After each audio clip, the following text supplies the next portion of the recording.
development and employer engagement isn't just a mission of HVRP, it's a shared mission in a community. And we find that we have buy-in from the VA, from American Job Centers, and other local nonprofits that have staff dedicated to this, as well as ours. So we partner together to make sure that we're making the most efficient use of our resources. We have what's called a Veteran Employment Assistance Network that meets regularly to share job leads and relationships with employers.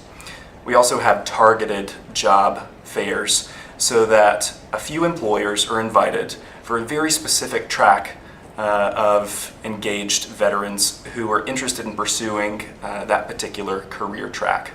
Hotels, for instance. So a few hotels are invited. The local community college that has hospitality training for those careers are also invited, so that veterans are not only connected to training, but can see very clearly job opportunities once that training is completed. So one of the ways we engage employers in Washington State is we have created a veteran-owned business registry, and we find that the veteran-owned businesses are very happy to engage with us and hire veterans. We at Easter Seals also invite employers to attend our job club on a fairly regular basis, and the employer always speaks from their perspective about what they look at in the hiring process, as far as how much weight the resume costs, what interview questions should be focused on by those seeking employment. There are also many times then, as they get to know the veterans in the job club a little bit, they do an interview on the spot at the end of the job club, and we have had several individuals hired on the spot as a result of that employer participation. You have an employers board,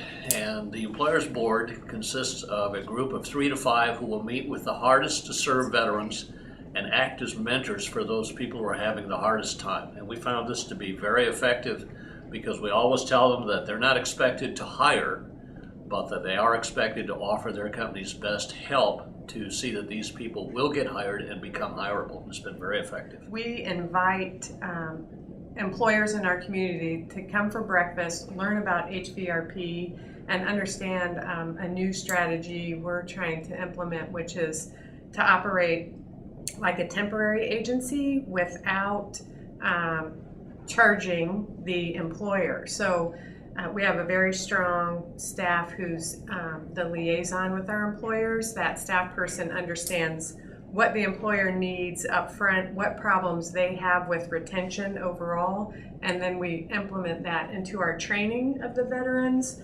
and then hopefully where they're go-to when they need to hire someone. We have them trained on the issues that they have at the forefront of their employment, and then we're there to follow through and support the veterans as well. But that employer breakfast has been really successful. It allows the employers also to cross-engage each other and talk about how it's been good for them. One thing that we have in our program, engaging with our employers for our HVRP grant, is we go to our employers and we say that we will be an advocate for that veteran if there's any problems or trials, or there's a bump in the road in their employment, they're late for work, they have an attitude at work, then we're the go-to guy to come in and help mediate with the employer, because we have them in our program, and generally they're in our housing component as well, living with us. So we're able to provide extensive case management above and beyond what an employer would have, and to help fix the problem, rectify the situation, and be a cheerleader for the employer in the situation, and help the guy get back on track.